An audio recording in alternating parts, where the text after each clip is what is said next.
Hey everyone, welcome into the hours. I am Mark and I'm joined by Tyler. Together we are Savvy Basketball. And this is part two of our Special Situations podcast. And if you took anything away from episode one, my main takeaway was as coaches, we should have a set philosophy of special situations. We should know if we're in this situation, this is what I would lean to. That way, we have something that we can fall back on. We're not making those decisions in the moment. We're not overthinking things. And our players and our staff all have a clear understanding of where our decisions are coming from. And I think as coaches, we always say we're going to do more special situations, yet we don't do more special situations. I've never met a coach that says, oh, we work special situations too much or even enough. And I'm going to challenge coaches to obviously work on them more, but do it in two ways. For special situations, I think for you to internalize your philosophy and truly be prepared, you should test and first, let's do this. We should test and teach. So first, I would test my philosophy of, all right, I'm in this special situation. These are the things that I have to consider. These are the outcomes that could happen, and really work through those. Because I think as coaches, we're like, oh, okay, tie game, 10 seconds left. Like we're just going to run a play for Tyler, and then we'll win that way. But like, who do you want making that pass? Where are we going? Where do we want Tyler to get the ball at? Do we know where Tyler's the most comfortable with the ball in his hands? So really test yourself and walk through all of those things, because what you're going to do is you're going to battle like the fluency illusion. So picture this: you've read a book, you've heard, maybe you've in our Savvy membership, you've looked at a drill or maybe something Tyler teaches around shooting, and you're like, oh, I got that. You walk out to the court and you're like, oh, wait, was that? How did they set that up? Right? Like, what did Tyler say? Like, why did he use pistols? Okay, so that's like the fluency illusion where you think you have it until you're in the moment. So make sure you're testing yourself. So make sure, yeah, you're testing yourself, and then make sure you can teach it. So actually teaching it is going to reorganize the way your brain processes it. So if you have to like really teach a special situation to your players and to your coaches of like, this is what we want to do in this situation, and here's why, and here's how we're going to get that done, your thoughts are going to become much, much clearer, right? They always say, teach it if you want to learn something.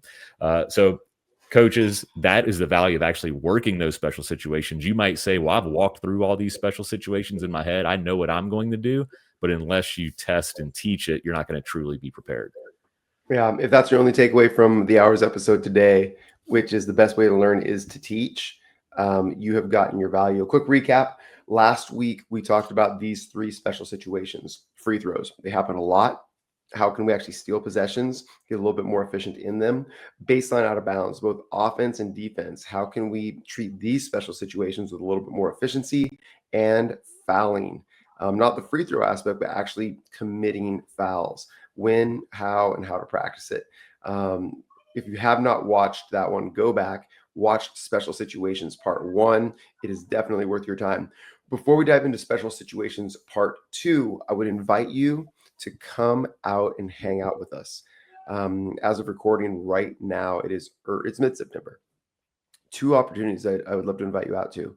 One, we're having our annual Fall Coaches Retreat in Phoenix, Arizona, October 24 through 26. Come and hang out with me and Mark and the team. Get a time of relaxation, some workshops, some fun, some sun. You can check that out on our website, Savvy Coach, and we'll actually link it in the description below as well if you want to come and hang out with us. I think it'd be a great time. Bring your significant other, and let's have some fun. Let's learn together, and let's play some pickleball. Two, I'm going to be presenting at the Utah Coaches Association the very next weekend, Saturday, November 1st. Firth is the city. November 1st, and just outside of Salt Lake City, Utah. Come hang out. I'm going to be doing an encore and a classroom presentation. And shoot, if you are a coach around the Salt Lake City area, if you'd like me to come in and do a practice audit or work with your team for a session or a day around that Saturday, November 1st, hit me up. Mark, what do you have going on in person? Anything beyond our fall retreat that you would like to make coaches aware of? Yeah, in the fall, I'll be headed to Vermont to do a program clinic, and then Alaska after that. So I'll be flying over a lot of cities if Yeah. anybody's interested in me making a pit stop. I love you mentioned practice audits. I was talking on our live training last night. So once a week we hop on. Actually, we're doing it twice a week. I'm going through our new offensive system RDS. Tyler's going through his defensive system lock left. So any members invited to hop on, and somehow program clinics came up, and I was saying how much I love to do the practice audits. And a Yeah. lot of the program clinics are, you watch us do our thing, but I really enjoy watching coaches do their thing. And then, Mhm. hey, here's what we could add, subtract, tweak a little bit just so we get the most transfer from practice to game or the most engagement from our players. So that's always just a really fun experience, and the feedback from those has been phenomenal. Yeah. Um, RDS, you mentioned it. Gosh, we're so pumped up. I guess we're giving you just a little sneak peek. The RDS offensive system, the marriage and newest iteration of race and space and drive in space. Mark and I have been working on it for the better part of a year, actually. It is launching. It is launching within our Savvy Basketball community. Come check it out. We got a 7-day free trial. We're dripping all the layers of the RDS, which I can confidently say, in my opinion, is the best offensive system in the world.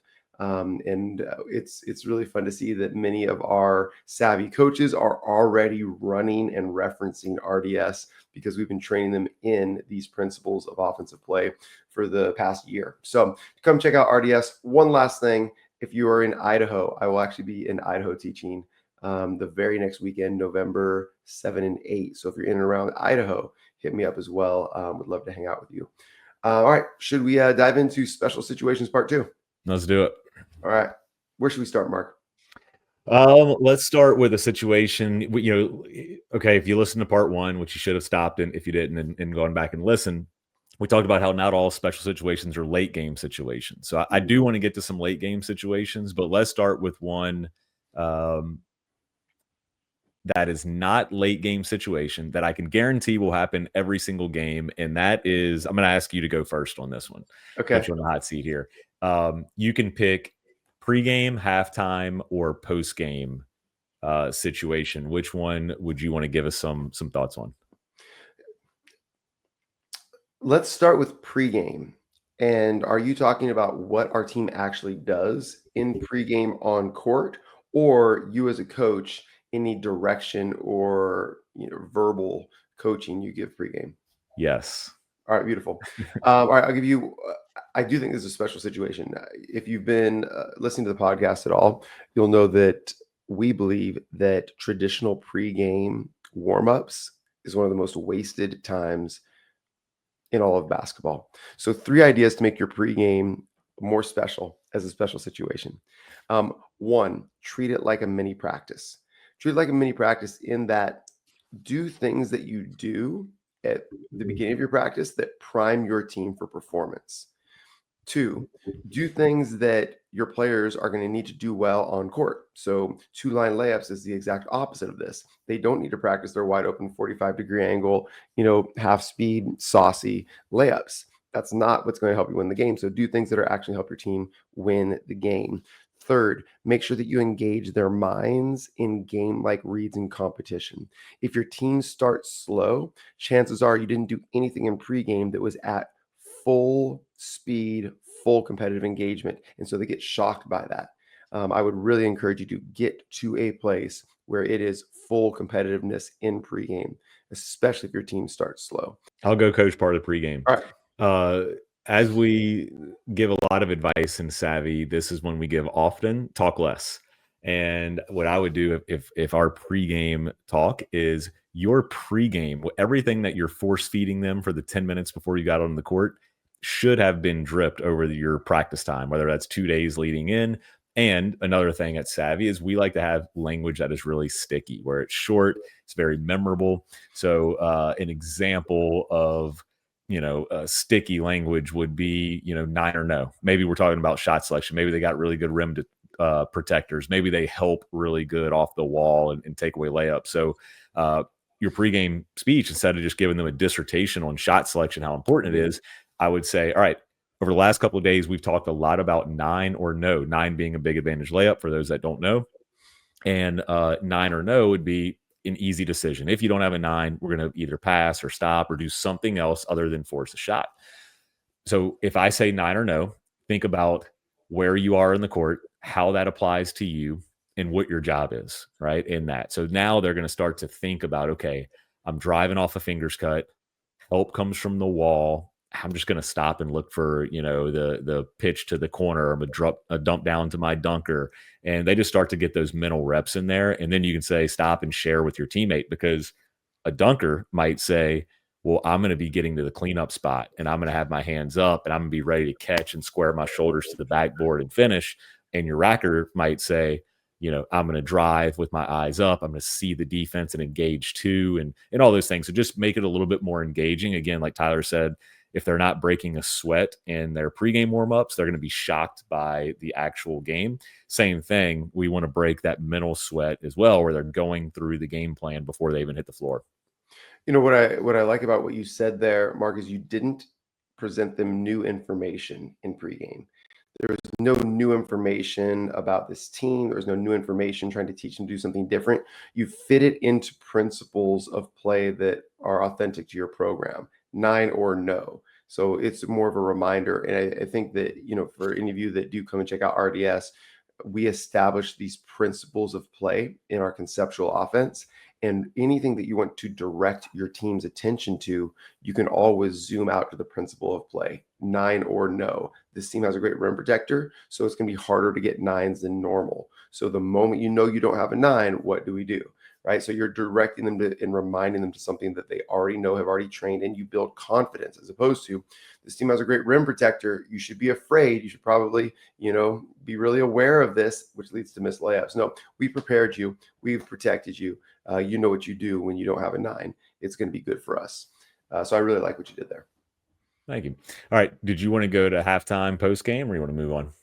Yes, real quick. Halftime. As a coach, I would limit yourself to 3 things maximum. So many times in halftime, especially when things are not going well, you want to give everything, change everything. My mental checklist, I might not even go through all 3 of these if not important, is start, stop, keep. All right, what do we need to start doing that we're not doing? What do we need to stop doing that's hurting us? And what do we need to keep doing and maybe even double down on because it's working really well? Start, stop, keep. And a framework is really valuable for a team if they know that start, stop, keep is coming, or whatever framework that you do use, then they're going to be able to mentally slot that in and make it actionable. But if you don't always use start, stop, keep, use all these different random approaches to halftime, it's going to be hard for that person to process the information. Our brain makes connections. It works in patterns. I think you've all heard this analogy before. A chess master can look at a chessboard, get it covered by, a towel or a blanket or whatever, and then recreate the exact same patterns at any point in the game. But if a chess master sees random pieces on a chessboard in a way that it never actually would happen in an actual game, they can't recreate it. So it's not that they have photographic memory, it's that they've seen the same patterns so much that their brain is able to make connections. It's the same with our players. Try to fit things into patterns that they see a lot, even in how we teach or the language that we use or how we approach pregame or halftime, and they'll be able to retain more information. That's why it's so important to use frameworks as a teacher. Start, stop, keep is a framework that you can use. Yeah. I'm going to add 2 things to what you said, and just connect them. Routine, so important. Yeah. Like anytime our team was out of routine, we practice at a different time or games at a weird time or weird location, you can feel it, right? So the more you can make things routine, like Tyler said, just having that framework. And then what I'll say is like, hey, let's do a start, stop, keep around 9 or no. Because if it was so important that we talked about it pregame, we probably should evaluate it at halftime as well. So whatever your keys to winning the game are, or whatever those things you talked about pregame should be what you're evaluating at halftime. So you might say, hey, how are we doing with 9 or no? What do we need to start, stop, or keep doing to continue to get more 9s or just make better decisions when we don't have 9s? I'll go post game right here. Stop having post game talks. Like literally thank them for their effort. Tell them what the next event is. Practice tomorrow at this time and get out of there, because Your 30-second talk is going to turn into a 10-minute talk, and no one's listening, and nothing's going to stick in the moment. They're emotional. They're tired. The parents in AAU basketball are ready to go home because they just drove 2 hours and sat in the gym for 8 hours, and they're ready to get home and get ready for their week. So no more post-game talks. You're going to see your team again. Give yourself time to process it, because as we all know as coaches, usually when you watch the film, you have a very different feeling than what you had in the moment as being an emotional, just right off the end of the game. Yeah. And to connect to routines, I would suggest that your post-game have a routine as well. So our post-game routine is just this: celebrations. Here's the next thing that's happening schedule-wise, and we're gone. And, that is the routine. So there's not really much of a post-game talk at all. It's just, but the celebration is a part of routine. Players know this, win or loss. We're gonna make somebody's day and recognize their good efforts. Yeah. All right. You wanna transition and do a little? Yeah. Let me ask you this. We're going. So we primarily talk about these three special situations. Special situations are things that happen a lot: pregame, halftime, postgame. They happen a lot. And so we wanted to ensure that we talked about it. All right, Mark, you did not watch the Minnesota Lynx and Golden State Valkyries WNBA playoff game last night, correct? Correct. All right, well, then we are going to just ask you some questions here. Okay. So this is 8 seconds left, and I am screen sharing for those of you watching on YouTube. This is 8 seconds left in the third quarter. Golden State Valkyries, the 8 seed, playing the number 1 seed, are up 11 points with 8 seconds left in the third quarter. I'm going to put the volume on for this. And this is the possession that ended the third quarter. Here you go. And Billings, who appeared to maybe have pushed and one for the underdog lower seed Valkyries. There's high energy. Teams are pumped. They are pumped up, right? So given that, where we're ending the third quarter, which team, so for those of you listening to audio, Minnesota is now up 62-49. If she makes the free throw, they're going to be up 63-49. Going into the fourth quarter, all the momentum, home crowd for the Valkyries going nuts in there. Mark, who do you think wins this game? I mean, I would have to say Golden State, right? You would have to say Golden State. In fact, I was watching this game live, and I'm like, Golden State is playing awesome. They're going to win this game. Spoiler alert, wrong. They ended up losing this game. The Lynx went on a massive run in the fourth quarter and ended up winning this game. So the question is why? And I would say it is poor end game management. So as we do go through a couple of clips here in the fourth quarter of how Minnesota ended up winning this game, let me ask you another question, Mark. Do you think that Minnesota, without having watched it and just knowing basketball, do you think Minnesota ended up winning this game or Golden State ended up losing this game? I think more games are lost than won. So I'll say even lost. At the professional level, and probably, like less so at the professional, but absolutely right. I mean, yeah, Minnesota did some good things.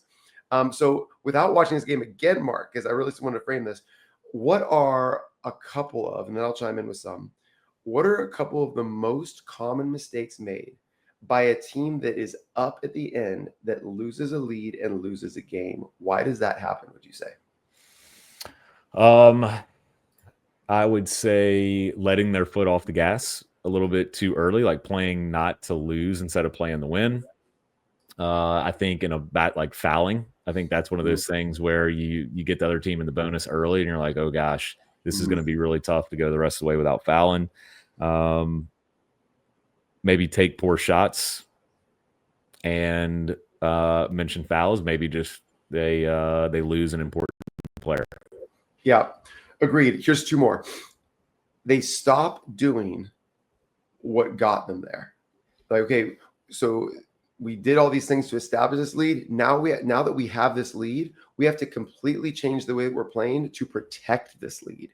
I'd say that is the number one reason why teams lose games when they're up, especially with like significant time left, like a full quarter in the game. Stop doing what got them there would be number one. And I think the other thing, and this is what I tell our teams all the time when we're up, is rebound and no threes. Teams make comebacks by getting offensive rebounds, extra possessions, and making threes. That's it. If we can just defensive rebound and not let them make threes, we will win this game when we're up at the end. And here is how, it's pretty funny. Here is actually how the losing team started the fourth quarter.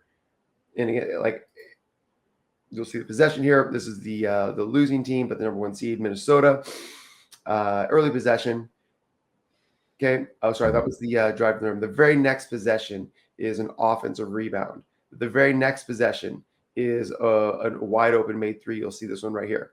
So it's just offensive rebounds and threes, offensive rebounds and threes, like over and over and over again. And then all of a sudden, you start to get tight when you give up offensive rebounds and threes.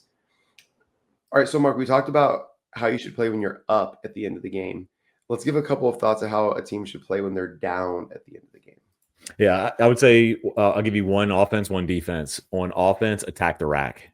Just like relentlessly, like get paint touches, play really aggressive, get to the free throw line, put a lot of pressure on the defense, and defensively get more aggressive. Like especially on the ball. Like let's apply more ball pressure. Let's try to get more steals, because I think at times, like you go through that, like, all right, if we keep doing what we're doing, like we're losing. So if we keep doing what we're doing, we're probably going to lose the game. So we got to make some type of adjustment. I think an easy one, just get more aggressive on both ends of the floor. Yeah. I mean, I just want to go back and emphasize like the offensive aggression when you're down at the end of the game. The opposing team does not want to foul. They do not want to foul. And so you're actually going to get easier finishes. Referees are human beings. And at all levels, they just tend subconsciously to give the team that's losing a little bit kinder whistle. So like be super aggressive, like initiate contact, attack. Because even as we talk about, like we want 9s first and 7 second, the more you attack and collapse the defense, the more it's actually going to open up threes. The most common mistake when you're down at the end of the game is to just try to shoot threes without hunting 9s first. So like, oh, we're down. We need a 3, not a 2. So we don't crack the shell. We don't collapse the defense. And we just take an off the dribble 3. You get your threes by attacking the rack. Yeah. And not only that, whenever the team is up, they tend to lose the game by not doing what got them there. So they're going to stop pushing the pace, which means you can crash the glass even more. So yes. So get aggressive in that phase of rebounding as well. Like, hey, obviously we have to get defensive stops and rebounds, but offensively, like you relentlessly go be ultra aggressive, because you know they're going to rebound, they're going to grab it, they're going to turtle it, they're going to get it to their racker or point guard who's going to walk it up. So you got time to get back. Yeah. And the only other thing that I would add is you actually want to play in transition even more. We all, know in our RDS offensive system that we want to play in transition, but we want to play in transition even more. And Mark, I think you can actually switch to the screen present mode here. Here's a great example of that. And it's how one of the things that Minnesota did so well to come back is they just pushed even harder in transition. When you play in transition, you have a bigger advantage. You're able to get to the rim. And they just did this over and over and over again. They played faster than they did at any other time in the game. So when you're down, you want to actually double down on playing really fast in transition. Tyler, here's a question for you. When do you have an underlying philosophy or a compass that or default that you get to as far as when to call a timeout to set up your defense, whenever you're transitioning the defense, or when do you call a timeout to maybe get your team organized? Let's make sure we're deciding who and where from versus just letting your team play in transition. Let's assume it's like last possession or, last couple possessions of the game. Good. And this specific to defense? You can take it either way. You can be the defensive team. Do I call a timeout? Or I'm transitioning to offense. Do I call a timeout? Yeah. So let me actually start with offense. And I think that we can really explore the opposite game here as well. Offense, very, very reluctant to ever call a timeout and set it up.